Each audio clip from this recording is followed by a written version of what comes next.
जय Bharat. Welcome to deaf talks clips by Adi अचिंत।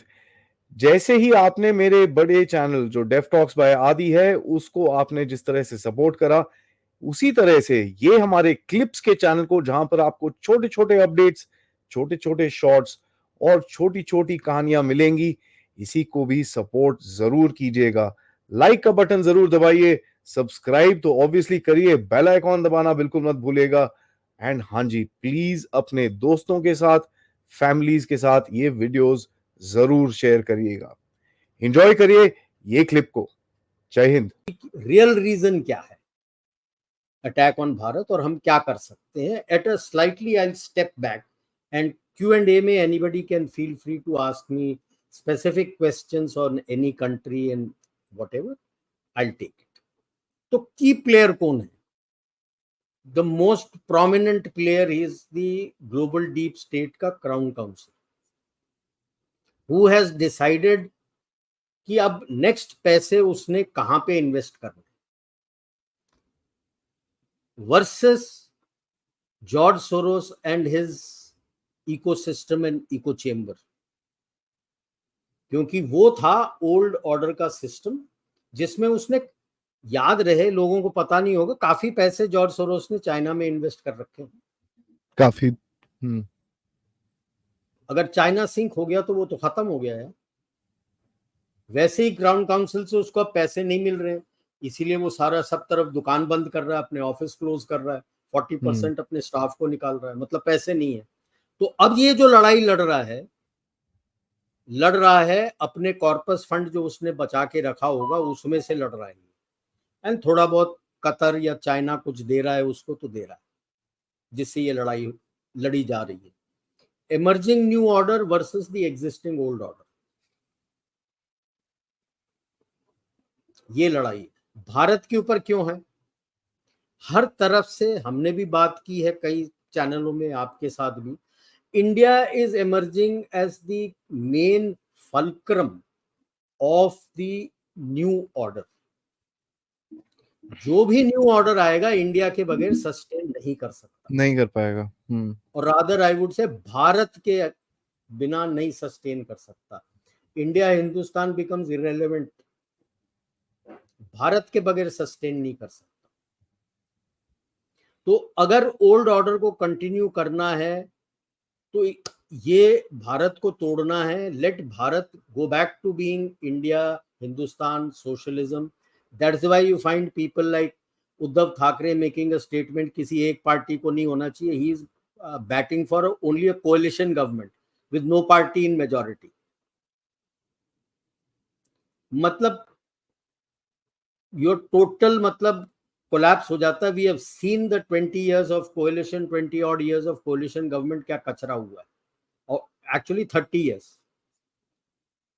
Rajiv Gandhi की government जब गिरी, एक बीच में थोड़ा सा था इमरजेंसी के बाद, लेकिन after the fall of Rajiv Gandhi government, उसके बाद से अभी तक आप before till 2014 you had only coalition government, और किस कगार में आप खड़े थे सबको पता है। झटका स्टार्ट। दोबारा कोalition लाओगे तो यही कगार में खड़े होगे। तो इस मामले में उसको भी पता है कि ओल्ड ऑर्डर पूरी तरह से आ नहीं सकता। So I'm sticking my neck out and saying the George Soros and China is batting for a binary global order. What would that be, sir? One which has China controlling with its own network, BRI, CRI बनाया है, अपने financial networks बना रखे हैं उसने, and the other which is with the US and West. And उसको week करने के लिए अगर भारत को वापस इंडिया या हिंदुस्तान में स्लिप कर दो as socialistic mode, then that becomes weaker compared to the other. If you are the fulcrum and you are, everyone is telling that Bharat's rise is important for the economy of the globe. If you are broken, then you are in a binary, and this binary with the US and West is going down, so you may be at par or slightly weaker than the other one led by China. So the globe going back to a Cold War type of thing of 2 systems. तो वो 1 country 2 system बोल रहा था, यहाँ पे 1 globe 2 systems. That is what I feel he is battling for. And the main battleground thereafter will be Africa, Latin America, the areas of competition. WANA is a big question mark. Will it still be an area of competition? That also appears. So rest of Africa, WANA, Latin America, Southeast Asia has to take a call, कौन किसके साथ जाता है. तो this is the challenge, और इसीलिए आप देखो वाना और ईस्ट यूरोप अनसेटल्ड है और आपको टारगेट कर रहा है, जोर शोर से टारगेट कर रहा है. वो अलग बात है कि कुछ एक फेल हो गए, मल्टीपल प्रॉन्ग से वो करेगा कि इन दी होप दैट कोई ना कोई सक्सीड हो जाए. And this is the crucial time, क्योंकि हमारे इलेक्शंस हो रहे हैं, इलेक्शन सीजन. यूएस में भी इलेक्शन सीजन है, ताइवान में भी इलेक्शन सीजन आ रहा है. ठीक है. प्लेयर्स कौन है? Like I said, George Soros है, कॉर्पस, कतार. How much is China funding, how much is कतार फंडिंग? और बात साथ उसके कौन खड़ा है? Canada, Pakistan, Qatar. China is also there through his proxies. China है बैकग्राउंड में. टर्की, एक्सट्रीम, जितने भी extreme leftist NGOs around the world है, इंडिया में भी है. think tanks, newspapers, media, political parties, and the UN organs that are sold out, including the UN General Assembly.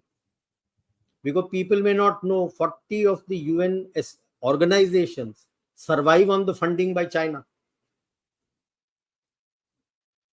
Guterres को तो देख लो कितना थप्पड़ पड़ा, तो then he had to change and say no, I was quoted out of context. Hamas के बारे में इनिशियल वीडियो देख लो, बोला ही नहीं कुछ भी. कोटेड कहाँ भाई, तेरी तो वीडियो में है. Yeah, and even now, when India, Canada, and US and others tried to bring in about Hamas and release of the hostages, कहाँ फेल हो गया? चाइना ने ब्लॉक कर दिया. Yeah. So ये मत सोचो कि पोस्ट इलेक्शंस नहीं होगा. अभी तो सेफोलॉजिस्ट बोल रहे हैं कि एनडीए विल विन अगेन, तो और घमासान होगा. Even if NDA doesn't win और समबडी एल्स कम्स, होता रहेगा आपको दबा के रखने के लिए. एम इज दबा के रखना है, आपको उठने नहीं देना है. A new challenger in the block, as China says ना, उनका सीपीसी का सेइंग है कि आई वुड से चाइना का सेइंग है, because it is not CPC, it is Chiang Kai Shek saying that they can not be two suns in the universe. एक मयान में 2 तलवार नहीं रह सकती. नहीं रह सकते. ठीक है ना. तो वो अपने आप को एक सन बोलता है या एक तलवार बोलता है, तो आप एक और तलवार बन के आ रहे हो. सो और स्ट्रैटेजी बड़ा क्लियर है इनका, शूट एंड स्कूट. और जो इनके इको चेंबर हैं वो धड़ाधड़ शुरू करा देंगे. जाने से पहले मैं 1 मिनट के लिए आपको रोक लूं, तो प्लीज ये चैनल को लाइक जरूर करिएगा, सब्सक्राइब करिएगा, और हाँ, हमारे जो मेन चैनल को जरूर अपनी फॉलोशिप दीजिए, ताकि हम आपको अच्छे podcast, important subjects and geopolitical update से आपके सामने प्रेजेंट करते रहें इसी तरह से. Thank you so much. जय हिंद, जय भारत.